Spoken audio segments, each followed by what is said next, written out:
한 율법교사가 예수께 대답하여 이르되 선생님 이렇게 말씀하시니 우리까지 모욕하심이니이다. 이르시되 화 있을진저 또 너희 율법교사여 지기 어려운 짐을 사람에게 지우고 너희는 한 손가락도 이 짐에 대지 않는도다. 화 있을진저 너희는 선지자들의 무덤을 만드는도다. 그들을 죽인 자도 너희 조상들이로다. 이와 같이 그들은 죽이고 너희는 무덤을 만드니 너희가 너희 조상의 행한 일의 증인이 되어 옳게 여기는도다. 그러므로 하나님의 지혜가 일러시되 내가 선지자와 사도들을 그들에게 보내리니 그 중에서 더러는 죽이며 또 박해하리라 하였느니라. 창세 이후로 흘린 모든 선지자의 피를 이 세대가 담당하되 곧 아벨의 피로부터 제단과 성전 사이에서 죽임을 당한 사가랴의 피까지 하리라.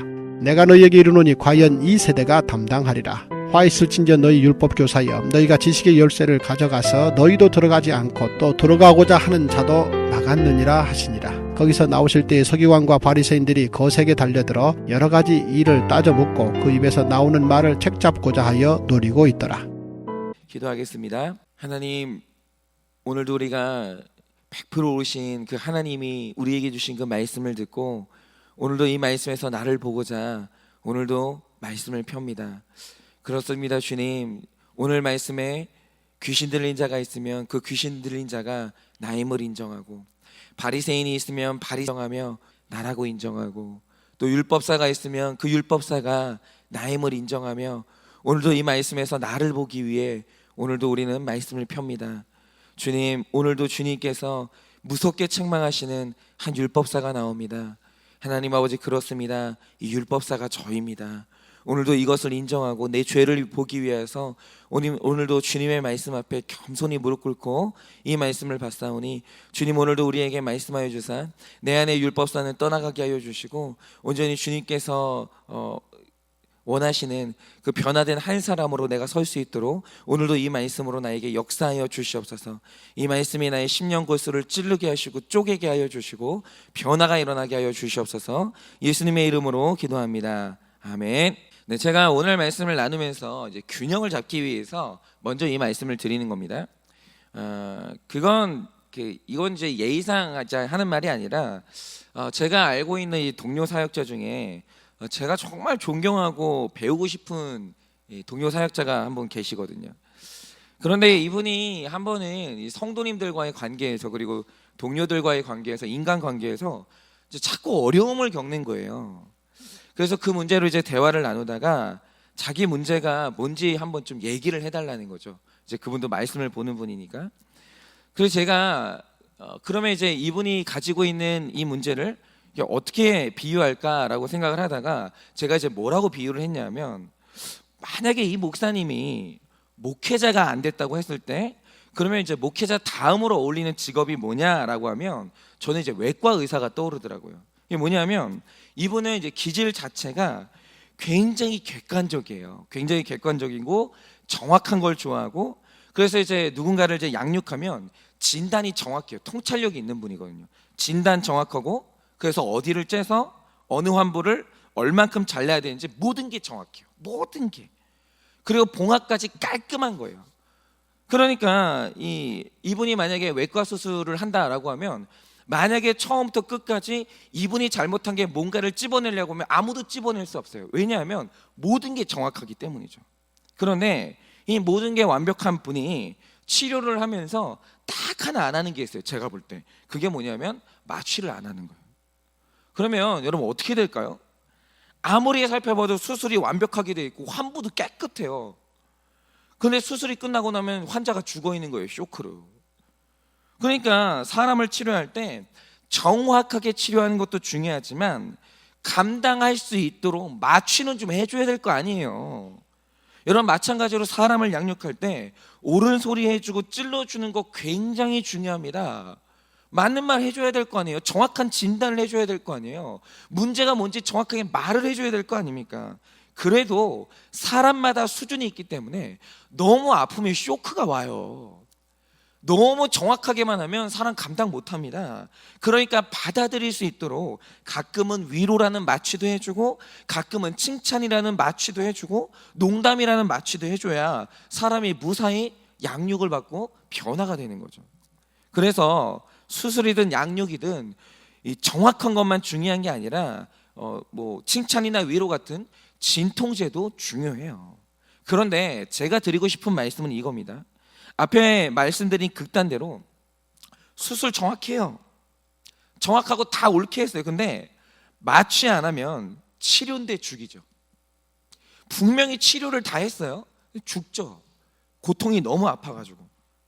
그런데 그 정반대로 치료는 안 하고 진통제만 놓으면 어떻게 될까요? 제가 이제 최근에 어떤 기사를 봤냐면, 요즘에 또 어떤 재벌이 프로포폴을 상습적으로 투약했다고 해가지고 또 지금 문제가 되고 있어요. 그래서 제가 도대체 이 프로포폴이 뭐라서 이렇게 하나, 다 지성인들이고 이거 하면은 문제가 된다는 걸 알 텐데 도대체 이걸 왜 하나, 제가 궁금해가지고 기사를 좀 찾아봤어요. 그래서 제가 이 문제에 대해서 탐사보도한 기사가 있길래 그걸 쭉 한번 좀 읽어봤습니다. 그런데 제가 참 재미있게 읽었던 게 뭐냐면, 이 프로포폴을 이 지금 투약이 우리 문제보다, 우리가 생각하는 것보다 훨씬 심각해요. 그러니까 차라리 우리 일반 서민들은요, 이걸 맞을 기회도 없고 돈도 없으니까 이게 잘 안 하는데, 사실은 우리가 알지 못하는 어떤 직업군에서 이건 지금 굉장히 심각한 문제예요. 그런데 이 프로포폴을 찾는 직업군이 따로 있어요. 그런데 그 직업을 가진 사람들의 공통점이 뭐냐면, 첫째는 굉장히 화려한 겉모습을 가졌어요. 그런데 이 문제는 뭐냐면, 그 직업에 종사하는 사람들이 모든 사람이 선망하는 직업을 가지고 있는데 그 사람들이 고질적인 불면증에 시달리고 있어요. 잠을 못 자요 지금. 우린 그걸 몰랐죠. 그냥 우리의 선망의 대상이고 우리가 너무너무 동경하는 대상들인데, 그 사람들이 밤에 잠을 자지 못하는 그 불면증에 시달리고 있는지 우리는 아무도 몰랐던 거예요. 그런데 제가 구체적으로 어떤 직업군인지 말씀을 안 드리는 이유는 그분들 전체에 대해서 편견이 생길까 봐 말씀을 안 드리는 건데, 중요한 건 전체는 아니지만 그 직업군이 음란이나 탐욕 같은 죄에 빠지기 쉬운 직업군이에요. 그러니까 이분들이 자기 영혼에 짊어지고 있는 이 무게가, 그 죄의 무게가 있으니까 하나님과 관계가 틀어질 거 아니에요. 그런데 하나님과 관계가 틀어지면 절대로 받을 수 없는 선물이 있어요. 그게 뭐냐면 안식이에요. 여러분, 세상에 우리가 선망하는 그 직업들 있죠. 우리가 하루라도 살아봤으면 좋겠다는 그 직업들. 그런데 그 직업들을 아무리 가지고 있다 할지라도 하나님과의 관계가 틀어지면 절대로 안식할 수 없어요. 그건 비밀이에요.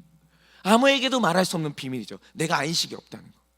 여러분, 안식은 비싼 침대를 산다고 얻어지는 게 아닙니다. 회개하고 영원히 자유를 얻어야 누릴 수 있는 건데, 그래서 그 하나님과의 관계가 바로 될 때만 얻는 게 안식이거든요. 그래서 잠언서를 보면 이거 보통 넘어갈 수 있는 말씀이 아닌데 어떤 말씀이 있습니까? 하나님이 그 사랑하시는 자, 하나님과의 관계에서 샬롬이 임한 자에게 주시는 선물이 뭐냐? 그게 바로 잠이에요. 잠은 원한다고 드는 게 아닙니다. 잠은 애쓴다고 되는 게 아니에요. 관계가 평안해야 돼요. 하나님과의 관계가. 그런데 이 숨겨진 죄 때문에 하나님과 관계가 끊어지니까 겉으로는 세상에서 가장 화려한 직업을 가진 사람들이 불면증에 시달리면서 고통에 시달리고 있는 거예요. 그러면 여러분, 이 문제를 해결하려면 뭐가 있어야 되겠습니까? 여러분, 뭐가 있어야 되겠어요? 그런데 아주 신기한 게 뭐냐면, 이 프로포폴이라는 수면 유도제를 맞으면 잠이 잘 와요. 이게 수면 유도제거든요. 그런데 중요한 건 뭐냐면, 잠이 든다는 게 중요한 게 아니고 잠에서 깨거든요. 프로포폴을 맞고 잠에서 깰 때 피로가 싹 씻기면서 굉장히 상쾌해요. 느낌이. 이 불면증에 시달리는 사람이 요거 한 대 맞고 나잖아요. 그러면 숙면을 취한 다음에 굉장히 상쾌한 기분으로 일어날 수 있어요. 그래서 이 불면증에 시달리는 사람들은 이 프로포폴을 맞고 잠든 상태에서 일어날 깰 때 느끼는 상쾌한 기분이 있죠. 여기에 중독이 돼요. 이 중독이 무서워요. 여기에 이제 중독이 되면서 여기에 이제 맞지 않으면 살 수가 없게 되는 거예요. 그런데 문제가 뭐냐면, 이 프로포폴이 치료제가 아니라 진통제라는 거예요. 이걸 맞으면 불면증 때문에 느끼는 이 고통을 잠깐은 잊을 수 있는데, 나한테 불면증을 가져왔던 근본적인 문제 있죠. 내 안에 탐욕, 완전히 중독된 음란, 무너져버린 영혼의 질서, 이거는 치료가 안 되는 거예요. 여러분, 진통제는 치료제가 아니에요. 여러분, 이 진통제를 맞고 나면 기분이 그렇게 상쾌해요. 그런데 그 상쾌한 기분이랑 내 죄의 해결은 단 하나도 관계가 없어요. 이거를 200번을 맞아도 내 죄의 문제는 단 하나도 고쳐지지 않아요. 여러분, 내 죄는 상쾌한 기분을 느껴야 해결되는 게 아니고 애통하는 심령으로 한 번 회개하고 적용해야, 그래야 해결되는 거예요. 200번 프로포폴을 맞아서 해결되는 게 아니고 한 번 회개에 적용을 해야 이 문제는 해결되는 거예요. 그러니까 이 진통제에 중독된다는 것의 무서움이 뭐냐면 그 상쾌한 기분 속에서 내 영혼이 죽음으로 계속 가고 있다라는 거예요. 근데 진통제를 맞으니까 고통을 못 느끼는 거예요. 그런데 어제와 오늘 말씀에 나왔던 특별히 이 율법사의 아픔이 뭐냐면 이들이 영적인 진통제에 완전히 중독됐던 사람들이라는 거예요. 특별히 이 율법사들이 어떤 사람들이냐? 여러분, 이 바리새인이라고 하면 오늘날로 말할 때 바리새인이 어디에 해당되냐면 선교사에 해당돼요. 그러면 율법사는, 오늘 말씀에 나오는 율법사는 어디에 해당되냐? 그러면 신학자에 해당되는 인물들이에요. 그런데 여러분, 그거 아십니까? 율법사, 지금 이 학자들에게 이 당시 백성들이 굉장히 고급스러운 매력을 느꼈어요. 그러니까 이 바리새인들은 존경했다라고 하면 이 율법사들은 백성들에게 동경의 대상이었어요. 이유가 뭐냐면 여러분, 이들이 학자거든요. 지성이 대단해요. 그러니까 이 토라의 말씀을 1.1획도 틀리지 않고 줄줄줄 외우는 사람들이에요. 툭 치면 나와요, 지식이. 그런데 문제는 뭐냐면 여러분, 이 지성이라는 게 지성의 아름다움이 있어요. 그래서 지성미라고 하죠. 그래서 어떤 사람이, 여러분 그거 아십니까? 어떤 사람이 굉장히 유식하잖아요. 근데 외모가 아름답지 않아도 지성이 유식하면 그 지성의 미가 있어요. 거기서 사람은 매력을 느끼고 열등감을 느껴요. 지성이 가진 힘이 있거든요. 제가 자주 말씀드리지만 세상에 여러 가지 힘이 있는데 그 힘들 중에서 가장 상위에 있는 힘은 영성이에요. 그래서 그 똑똑하고 잘난 정치인들이 결국 선거 때가 되면 누구 앞에 머리를 숙이냐? 무당 앞에 머리를 숙이거나 교회에 와가지고 그렇게 기도를 하는 거예요. 그 이유가 뭐냐면 인간의 문제 앞에서 마지막에 이 굴복하는 힘은 영성이거든요. 그런데 그 영성 바로 밑에 위치한 힘이 있어요. 대단한 힘인데 그 힘이 뭐냐면 지성이에요. 세상에 그 어떤 야성을 가진 존재나 해도 지성 앞에서는 무릎을 꿇어요. 그래서 이 인간이 이 지성의 힘으로 자기보다 몇십 배 큰 공룡을 물리치고 먹이사슬의 정점에 오른 거거든요. 그런데 이 율법사들이 지성에 힘이 있는 사람들이었고 지성미가 있는 사람들이었어요. 그러니까 어느 날부터 적용 안 했어요. 정답만 말해줬어요.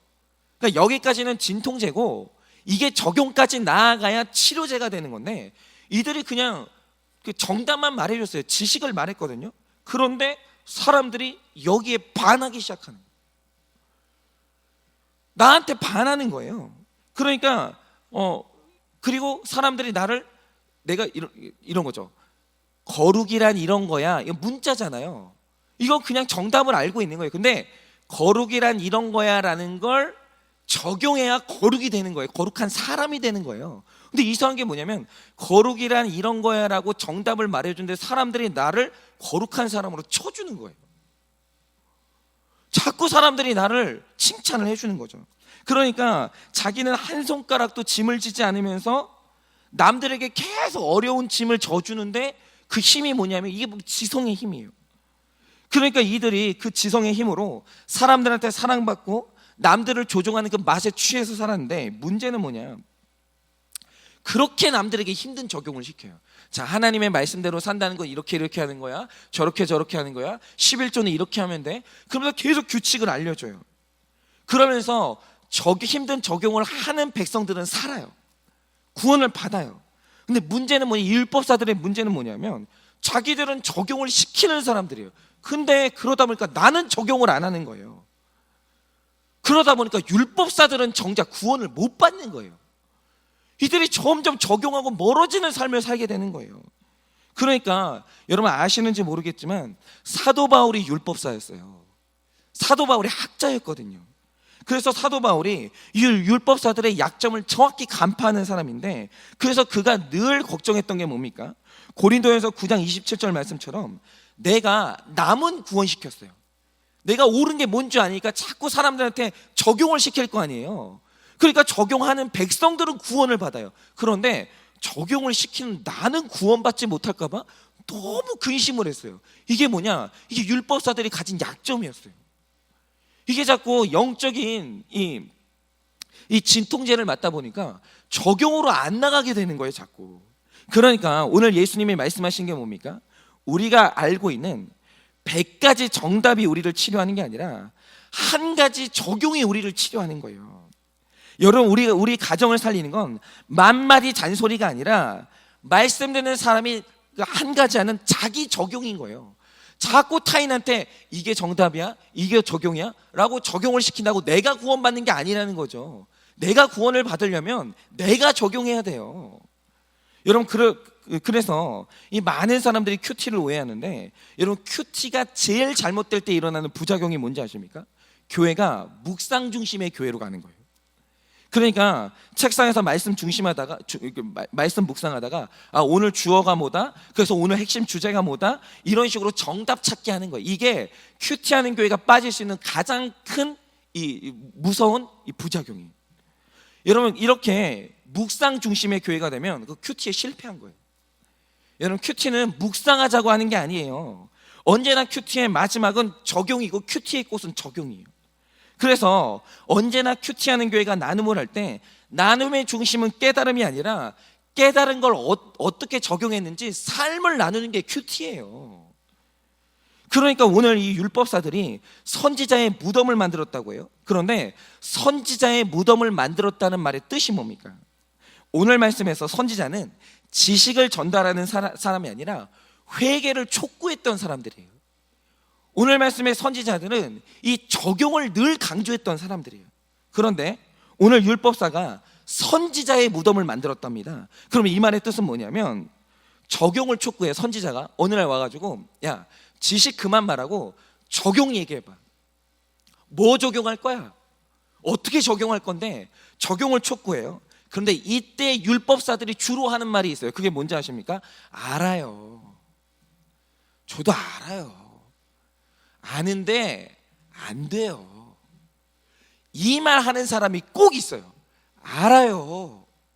모르지 않아요. 자기도 안다는 거야. 아는데 안 돼요. 아는데 안다는 말로 덮어버린 게 뭐냐? 바로 그게 선지자의 무덤을 만드는 거예요. 여러분, 저나 여러분이나 내가 큐티를 한다? 나도 정답은 안다는 말로 자꾸 적용을 덮어버리는 분들이 있어요. 그렇다면 여러분이 이미 영적인 진통제에 중독이 되신 거예요. 여러분, 오늘 우리를 치료하는 건 안다는 사실이 아니에요. 그만 얘기하세요. 안다는 말 좀 그만하세요. 여러분, 안다는 게 우리를 구원한 게 아니라 한 가지 적용이 우리를 살리고 한 가지 적용이 우리를 치료하는 거예요. 그래서 오늘 도전해야 되는 건 이겁니다. 아는데 적용이 안 되는 게 뭐가 있습니까? 여러분, 지금 여러분이 아는데 적용을 안 하고 있다면 여러분은 지금 율법사처럼 선지자의 무덤을 파가지고 선지자를 그 무덤에 넣고 있는 거예요.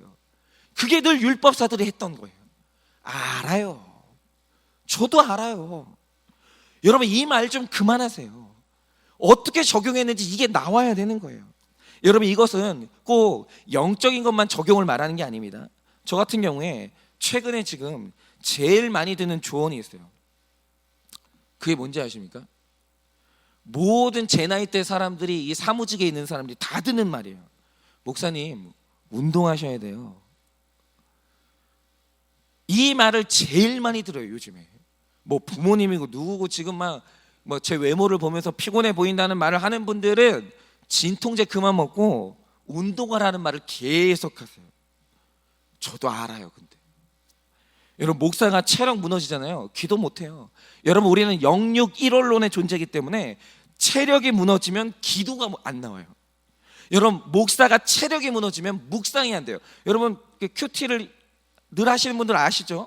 여러분, 큐티가 체력이 좋을 때 큐티도 잘 돼요. 그런데 내가 체력이 무너지잖아요. 집중 못해요. 영육일론이기 때문에 여러분 체력이 영성이에요. 알아요. 체력 영성인 거 알아요. 근데 문제는 뭐냐면 적용이 안 돼요. 적용이 안 돼요, 제가. 그러면 이게 뭐냐? 제가 바로 오늘도 선지자의 무덤을 파가지고 선지자를 그 무덤 안에 넣고 있는 율법사가 누구냐? 저인 거예요. 그러면 그 결과가 뭐냐? 이 선지자를 무덤에 넣었던 결과가 뭐냐?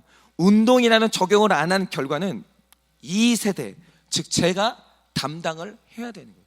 그러면 오늘날 우리가 겪는 모든 고난은 내 삶의 결론인 거예요. 오늘도 끊임없이 하나님께서 말씀으로 말씀하시는데 제가 오늘도 적용을 촉구하는 선지자를 무덤으로 넣고 있는 거예요. 저도 알아요. 저도 알아요. 아는데 안 하는 거예요. 말씀 들었는데 결단이 없는 거예요. 여러분, 제가 그래서 이 설교를 준비하면서 뭐 율법사가 안 되려고 저 적용을 해야 되는 게 있어요. 그게 뭐냐면 저는 이제 진통제를 먹지 않고 운동해야 돼요. 운동해야 돼요. 그래야 저는 율법사가 안 되는 거예요. 그래야 제가 이 말씀을 무덤 안에 안 넣는 사람이 되는 거예요. 아는 거는 그만 얘기하고 한 번이라도 계단 한 번 더 올라가야 돼요. 운동해야 돼요. 그래서 제가 이 운동이라는 적용을 이제는 좀 해보려고 합니다. 체력이 약하니까 피곤하면 자꾸 두통이 오는 거예요. 아는데 자꾸 저는 이 근본적으로 적용하는 이 운동을 안 하고 자꾸 진통제를 먹고 있는 거예요. 아무것도 해결이 안 되는 거죠. 그러니까 저도 체력이 약해지니까 사역을 앞두고 이 피곤할까 봐 두려운 게 있고 저도 자꾸 우울해지거든요. 그래서 저는 이게 제 적용이고 여러분 적용은 뭡니까 도대체? 아는데 계속 하나님이 문을 두드리고 있는데 여러분이 지금 자꾸 선지자를 무덤 속으로 넣고 있는 게 뭡니까? 뭐 지금 적용 안 하고 계세요? 여러분, 저 같은 사람이 늘 빠지는 함정이 뭐냐면 큐티를 하다가 보면 어느새 적용보다 말이 많아져요. 어느새 큐티 하다 보면 또 적용보다 말이 많아져요. 적용이 없어지는 거예요. 그래서 오늘 화가 있다고 책망받는 율법사가 누구냐? 바로 저 자신인 거예요. 제가 자꾸 두통이 올 때 두통이 오는 이유가 뭐냐? 적용 안 하고 진통제 먹으니까 두통이 자꾸 오는 거예요. 여러분, 오늘 이 화가 있다고 책망받는 율법사가 그래서 저인 거죠. 지금 여러분 안에서 힘든 치료보다 진통제를 찾는 분들이 있어요. 여러분, 오늘 말씀을 하십니다. 적용 중심으로 다시 가셔야 돼요. 말씀하지 마시고 보여주세요. 자녀들에게도 말하지 말고 보여주세요. 오늘 적용 중심으로 가는 거예요. 그래서 우리는 이 진통제가 아니라 이 치료로 나아가, 적용으로 나아가 여러분 치료가 이루어지고 변화가 이루어지는 그런 하루 사시기를 예수 그리스도의 이름으로 축원을 드립니다.